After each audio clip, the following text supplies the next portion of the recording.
Hello everyone.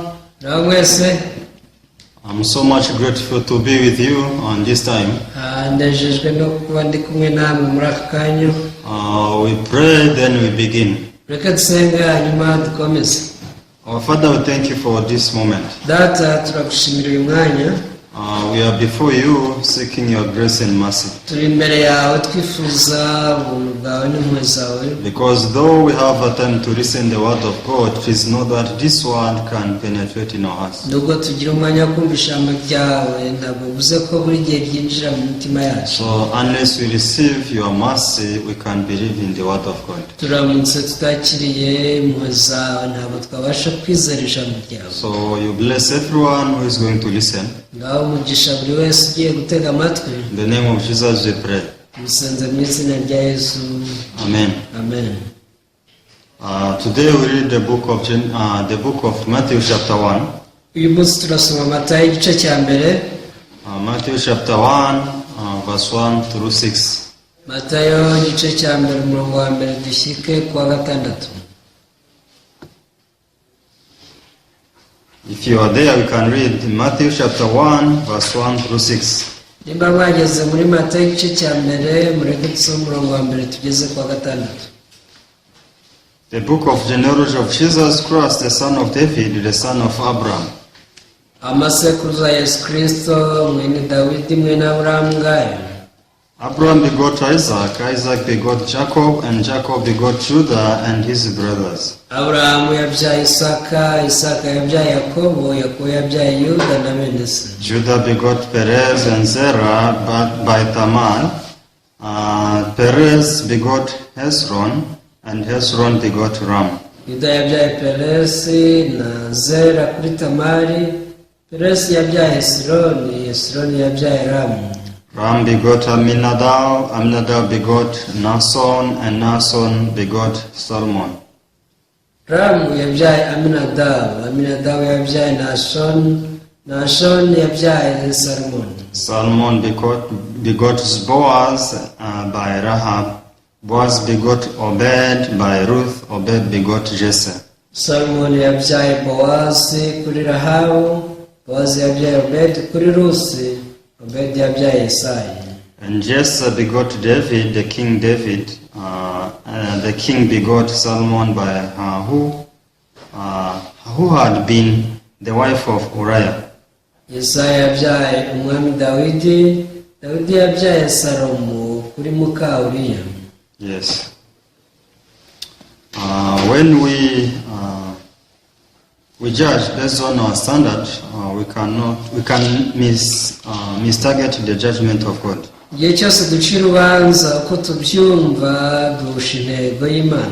So unless we read the Bible and our heart fall in the Bible, we can totally go astray.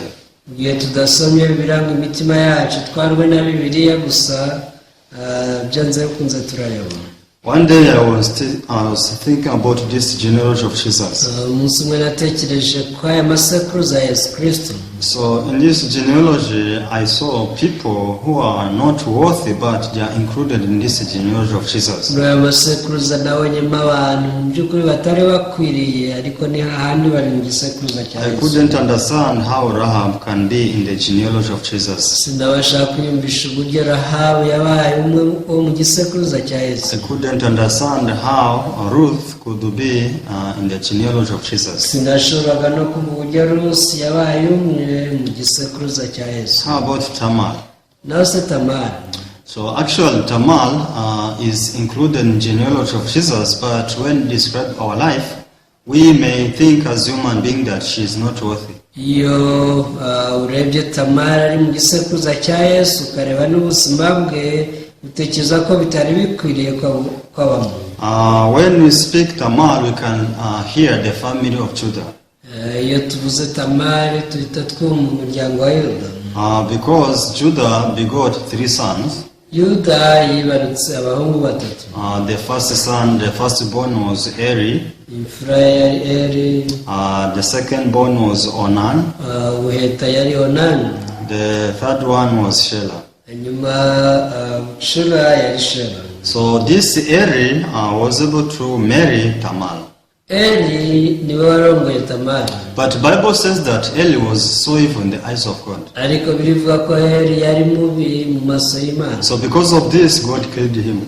Byatumye Imana imukindura. So after his death, this Onan had to marry Tamar. Eli amaze gupfa, Onani yagombaga guhungura Tamari. So this is how it was supposed to do in Israel. Mu muco w'Abisirayeli habagaho uyu muhango wo guhungura. So if my brother dies, Nimba mukuru wanjye apfuye, it was a must. I have to occupy his wife. ryari itegeko ko ngomba guhungura umugore we So if I'm not married, mu gihe ntarashaka, as long as I follow my brother. mu gihe ari njye ukurikira mukuru wanjye. So this is how it happened, and Onan was able to be together with Tamar. Niko byagenze rero, Onani nawe bamushyingira Tamari. But the problem happened in the heart of Onan, Ariko ikibazo cyabaye mu mutima wa Onani, because his heart was not flowing. uwo mutima we ntabwo watembaga. So he thought that even if I bear a child, it will not be my child, but will be called a child of my brother. Yatangiye kwibwira ati nubwo namubyara umwana ntabwo azitwa uwanjye, azitwa mukuru wanjye. So because of this, he couldn't make Tamar pregnant. Ibi byatumye yanga gutera inda Tamari. So he was able to finish everything on the ground. Yajyaga arangiriza ku butaka. So because of this, God was so much angry. Ibi byatumye Imana imurakarira, He killed him too. nawe iramukindura. So this is how Onan died. Uku niko Onani nawe yapfuye. So God wanted his heart to flow with the heart of God, but he couldn't do it. Imana ashaka umutima wawe utembera mu mutima we, ariko ntibyakunze. So there might be the will of God for him to be together with Tamar. Ari ubushake bw'Imana kuba yari yemeye ko abana na Tamari, But Onan didn't think about the heart of God. He only thought about himself. ariko Onani yitekerejeho gusa, ntiyatekereza ku mutima w'Imana. So as it was in the Israel, the third born was supposed to be together with Tamar. Uko byari biri rero mu muco w'Abisirayeli, bucura niwe wari usigaye ugomba guhungura Tamari. But problem, this Shelah was still young. Ikibazo Shela yari akiri muto. So this is how his father-in-law sent her in her house so that she can be married by Shelah when she is grown up. Iki gihe rero sebukwe yohereje Tamari wabo, amubwira ati Shela nakura nzakuhamagara aguhungure. So when we read the Bible, we can see that even though Shelah came to grown up, he was not given Tamar. Iyo dusomye biba tubona ko nubwo Shela yakuze, sebukwe yanze kumuha Tamari. So even though Tamar was leaving her family, her heart was in the family of Judah. Tamari nyamara yarari iwabo, umutima we ugakomeza kwibera kwa Yuda. So he kept on thinking how he can be pregnant, he can receive the seed from the family of Judah. Tamari yakomeje gutekereza uko yazabona imbuto iva mu muryango wa Yuda. So one day he heard that Judah is going to pass by Umunsi umwe yumvishe ko Yuda agiye gucaho ngaho, in the village where she was living. aho mu mudugudu yabagamo. So she removed the clothes of widow. Yaje kwiyambura imyambaro y'ubupfakazi. So and she put on the clothes of harlot. Yambara imyenda y'amaraya. She allowed to be called the harlot and stood on the way. Yaremeye yitwa maraya, ahagarara ku muhanda ngo yicuruze. So when Judah was passing by, Ubwo Yuda yacagaho, so he was able to fall in love with Tamar. yaje gutwarwa na Tamari, aramukunda. Judah couldn't know that this is my daughter-in-law, Yuda nigeze amenya ngo uyu ni umukazana wanjye, because she had changed her image from the clothes of widow in the clothes of harlot. kubera ko yari yihinduranyije agakuramo imyambaro y'ubupfakazi akambara imyenda y'abamaraya. So because she wanted to receive a seed from the family of Judah. yifuza kubona urubuto ruva mu muryango wa Yuda. This is how it happened, Niko byagenze. and she got pregnant. Yahise asama koko. When she became pregnant, Maze gusama, so people came to know. abantu barabimenye, Because after receiving a seed from Judah, amaze kwakira imbuto iva kuri she yuda went back home and she removed the clothes of harlot and she put on once again the clothes of widow. yahise asubira mu rugo yambura imyambaro y'ubumaraya yisubira mu myambaro y'abapfakazi. After some period of time, Judah was able to hear that Tamar is pregnant. nyuma y'igihe runaka yuda yaje kumenya ko tamara atwite. So he came because this Tamar was supposed to die because they thought that she committed adultery. icyo gihe yaraje yarubiye avuga ati tamara agomba gupfa ko yasambanye. But Tamar was a wise woman. ariko tamari yari umugore w'inyaryenge. When we read the book of Genesis chapter 38 verse 18, dusoma igice cy'itangiriro cya 38 umurongo wa 18 uzabona. we can read this verse. reka tusome uyu murongo. Then he said, "What pledge shall I give you?" So she said, "Your sign and cord and your staff that is in your hand." Then he gave them to her and went in to her, and she conceived by him. nawe aramubaza ati ndavuga ngo ateki. aramusubiza ati mpa impeta yawe n'ikimenyetso n'umugozi wayo n'inkoni witwaje. arabimuha bararyamana mutwika inda. When we read verse 25, umurongo wa 25 Bible says, when she was brought out, she sent to her father-in-law, saying, "By the man to whom this belong, I am with child." And she said, "Please determine whose these are, the signet and cord and staff." bakimusora atuma kuri sebukwe ati nyiri ibi bintu niwe wantwitse inda. kandi ati ndakwinginze menya nyiri ibi impeta iriho ikimenyetso n'imigozi yayo n'inkoni. Verse 26, so Judah acknowledged them and said, "She has been more righteous than I, because I did not give her to Shelah, my son, and he never knew her again." 26 iravuga ngo yuda yemera ko ari ibye atandushije gukiranuka kuko namuhaye shera umwana wanjye ntiyongera kuryamana nawe ukundi. So in the beginning, Judah had agreed to give her a sheep. mbere yuda yemeye kuzamuha intama. But she became a wise woman and she said, "This is not enough. ariko uyu mugore yabaye inyaryenge aravuga ati ibyo ntibihagije. So we should sign a contract." reka dukorane isezerano. So this is how she asked him to give her this signet and cord and staff. yesu yaje kumusaba rero impeta ndetse n'ikimenyetso cyayo n'umugozi wayo n'inkoni. When she was called outside, when she was put outside to be stoned, rero ubwo bamusoraga ngo bamutere amabuye. so she was able to show everything she received from Judah. yaberetse ibi byose yari yahawe na yuda. So this is how she saved her life. uku niko ubuzima bwe bwarokotse. And this is how she received the seed from Judah. ni nako yakiriye imbuto iva kuri yuda. If we judge this Tamar according to the eyes of human being, turamutse ducira urubanza tamari mu maso yacu, so we may think that she lied. babona ko ari umugore umubeshyi. We may think that she is hypocrite. babona ko ari umugore w'indyarya. But even though she looks like that, in our eyes, she is in the genealogy of Jesus. ariko nubwo mu maso yacu tumubona gutyo ari mu gisekuruza cya yesu. So because when we read the Bible, we can see that when Judah begot this Perez and Zerah from Tamar, tubona ko ubwo yuda yabyaraga peresi na zera kuri tamari, we could see that when we today we read in Matthew chapter 1, uyu munsi twasomye mata igice cya mbere.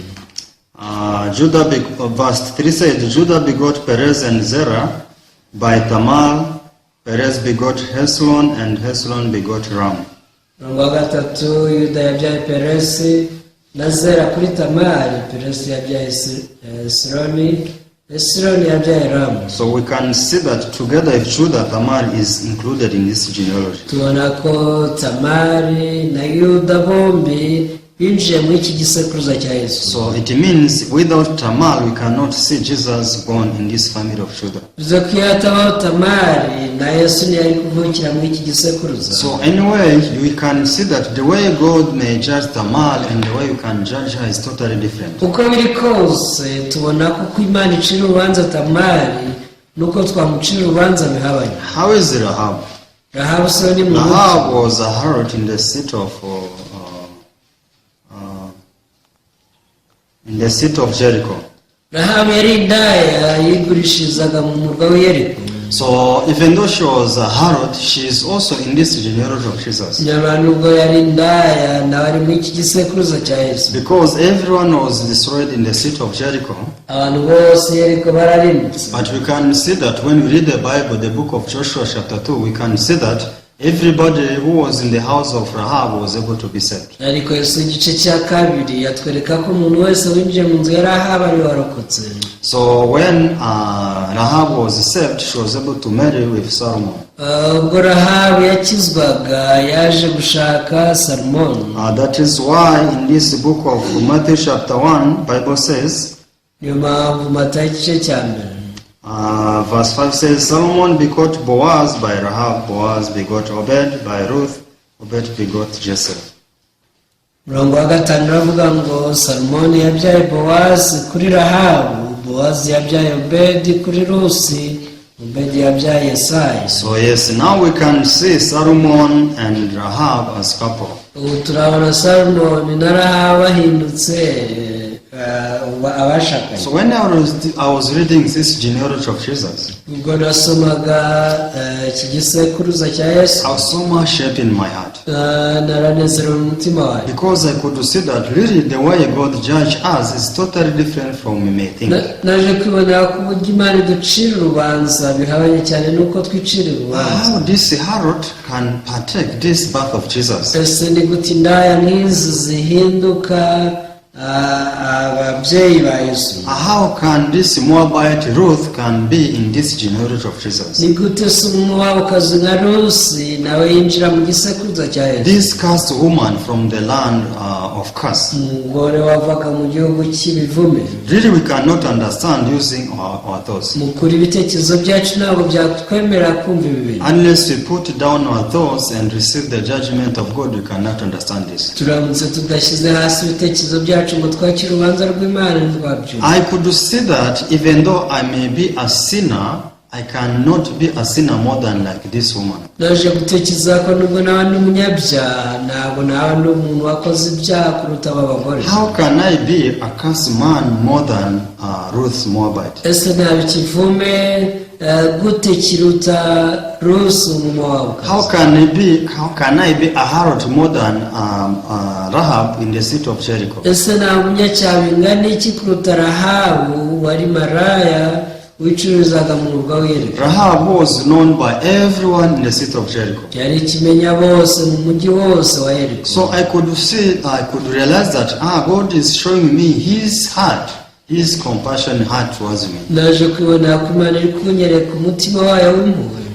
You think that you are a sinner. Tekereza ko uri umunyacyaha. You think that you cannot be forgiven. Tekereza ko utababarirwa. But you see this harlot Rahab. Ariko utegereze maraya Rahabu. So not only forgiving her, but she's in this genealogy of Jesus. Ntabwo yabariwe ibyaha bye gusa ahubwo yinjiye no mu babyeyi ba Yesu. So I could see that God is leading our heart, is guiding our heart in the position where we can receive rest. Naje kwibona ko Imana iyobora imitima yacu ahantu twakirira ubuntu bwayo. If this harlot may be forgiven and be included in genealogy of Jesus, nimba maraya yarakira imbabazi z'ibyaha akinjira mu gisekuruza cya Yesu Kristo, for sure I can be forgiven double.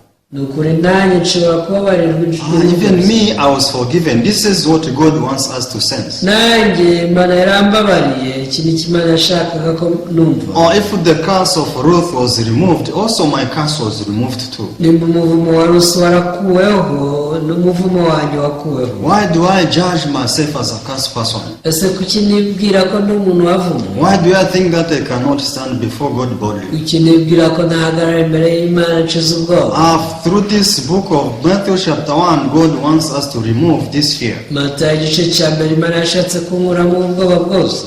You were not judged as you think. ntabwo ucirwa urubanza uko witekereza. You are perfect. uri intungane. You are also in the genealogy of Jesus. nawe winjiye mu gisekuruza cya Yesu. You are no longer in the genealogy of Adam. ntabwo ukiri mu gisekuruza cya Adamu. You are perfect in the eyes of God. uri intungane mu maso y'Imana. You are better than everybody in the eyes of God. rwose uri mwiza kuruta abandi bose. So this is what God wants everyone to understand once we read this book of Matthew chapter 1. igihe dusoma Matayo igice cya mbere Imana ibishaka twumva ibi ngibi. So a long time ago I couldn't understand why this genealogy of Jesus is like this. kera sinajyaga numva impamvu igisekuruza cya Yesu kimeze gutya. Even whenever I could read this genealogy of Jesus, uko nasomaga amasekuruza ya Yesu Kristo I could not feel interested. I could not feel interested numvaga bitanshishikaje. because I could just see the names of people. nabonaga amazina ngo y'abantu gusa. But today I can see that God wants to teach me something great. ariko uyu munsi mbona ko Imana yashatse kunyigisha ikintu gihambaye. You think you are evil?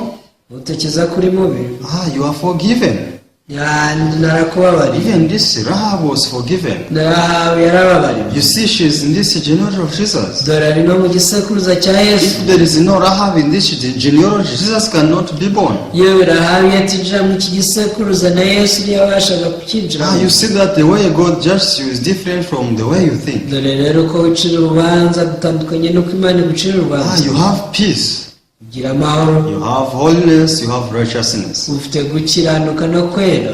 Or when you read the book of Numbers chapter 23, verse 21.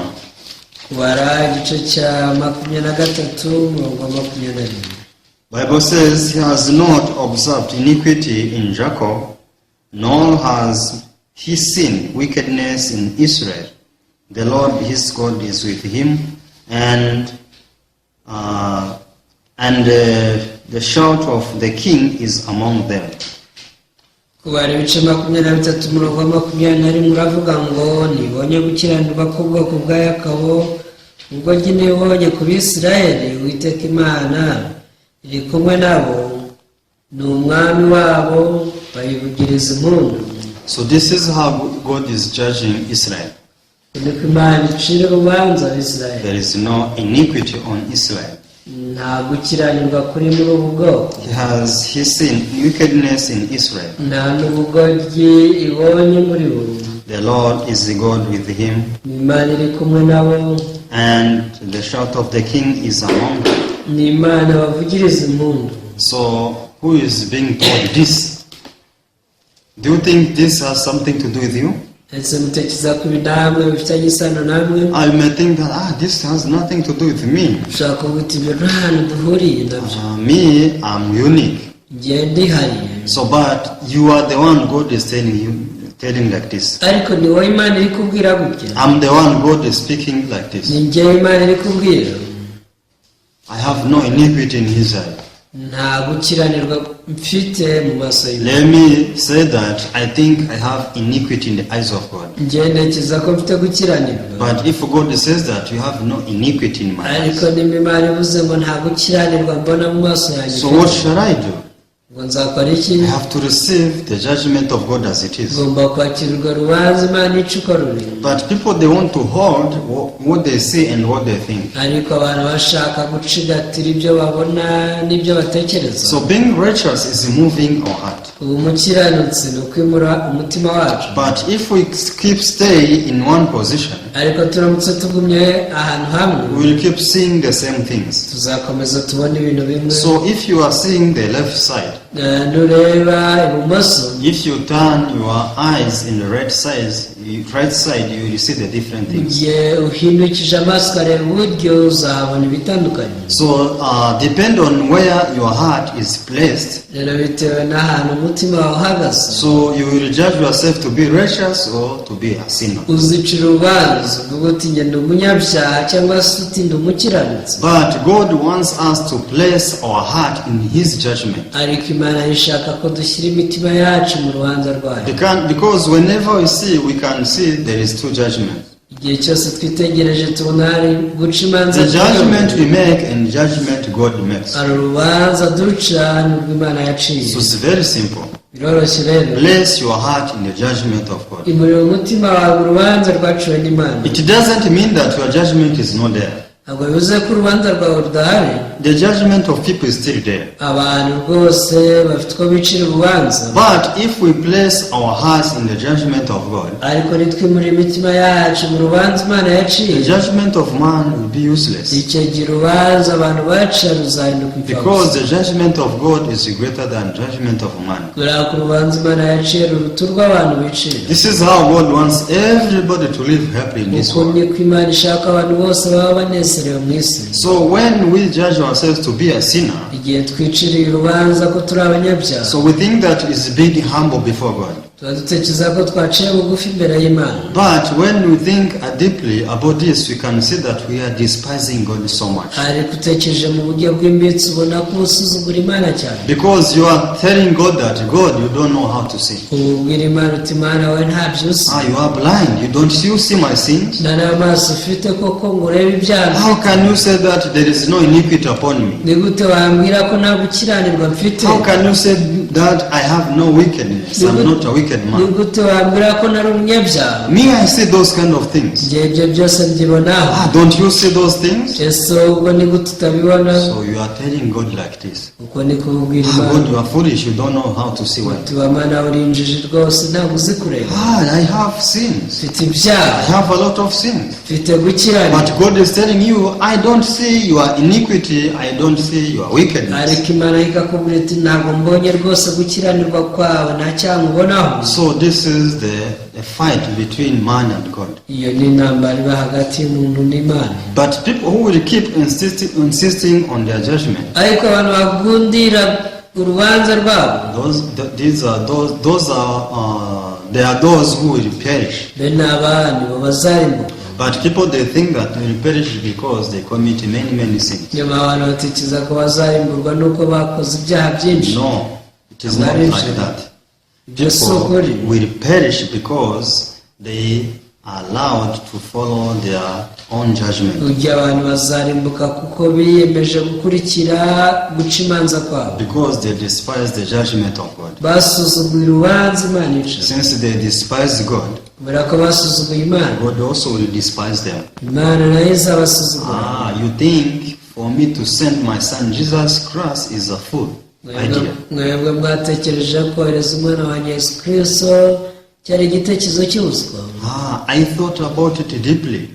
njye nabitekerejeho cyane. I knew that you cannot fight sin. nari mbizi ko mwebwe mutarwanya icyaha ngo I mukineshe. knew that you already failed nari mbizi ko mwatsinzwe n'icyaha. in this battle to fight against sin. iyi ntambara y'icyaha yari yarabanesheje. So because of this, I sent my son Jesus Christ ibi from heaven. byatumye nohereza Yesu Kristo.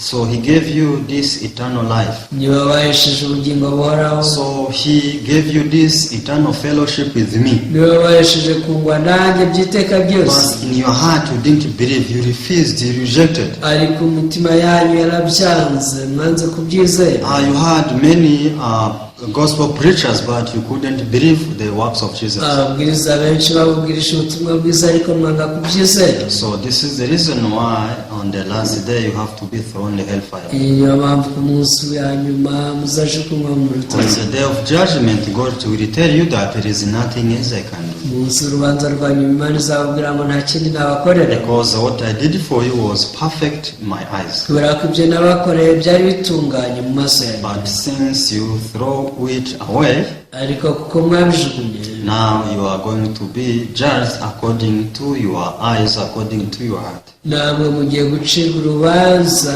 rugendanye n'imitima yanyu mujugunywe mu muriro. So God will throw them in hellfire. abo bose Imana izabajugunya mu rutazima. So, but through this book of Matthew chapter 1 verse 1, from verse 1, nyamara tugendeye kuri Matayo igice cya mbere guhera ku murongo wa mbere. so God wants to show us that even sinner like us, we are forgiven. Imana ishaka kutwereka ko abanyacyaha bameze nkatwe nabo So bababariwe. if you place your heart in the shoes of Rahab, if you place your heart in the shoes of Ruth, niwishyira mu mwanya wa Rahabu, mu mwanya wa Rusi, you will see that you are also moved, you are also forgiven. uzabona ko nawe Imana yamaze kukwimura kandi yaguhaye imbabazi So z'ibyaha. because of this, you will be joyful in your life.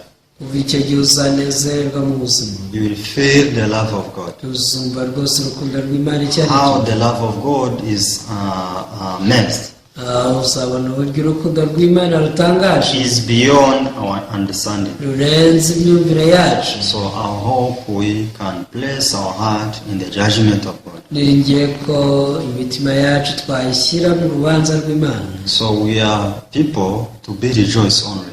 turi abantu bo kwishima iteka, But we always cry and cry that we have sinned. ariko buri gihe turarira ngo dufite icyaha. But today I want to tell you that all your sins were forgiven. ariko uyu munsi nashatse kubabwira ko ibyaha byanyu byose nta na kimwe cyasigaye Imana yarabibabaye. There is no problem between you and God. hagati yawe n'Imana nta kibazo na kimwe yasigaje. So you think that there is a huge amount of sins, utekereza ko hari ibyaha byinshi cyane, but there is no single sin between you and God. ariko hagati yawe n'Imana nta cyaha na kimwe habona. Please change your mind. uhindura imyumvire yawe. So I hope you rejoice in the Lord. niringiye ko wakwishimira mu Mwami. I pray, then I end up by here. reka nsenge dusoreze hano. Father God, we thank you for this evening. data Mana, tugushimiye umugoroba. We saw how the Harrods are also in the genealogy of Jesus. twiboneye uburyo bamaraya nabo binjijwe mu gisekuruza cya We Yesu. saw how Ruth, who was a cursed woman, was able to be in the genealogy of Jesus. twiboneye n'uburyo Rusi wari waravukiye mu gihugu cy'ibivume yinjiye mu gisekuruza cyawe.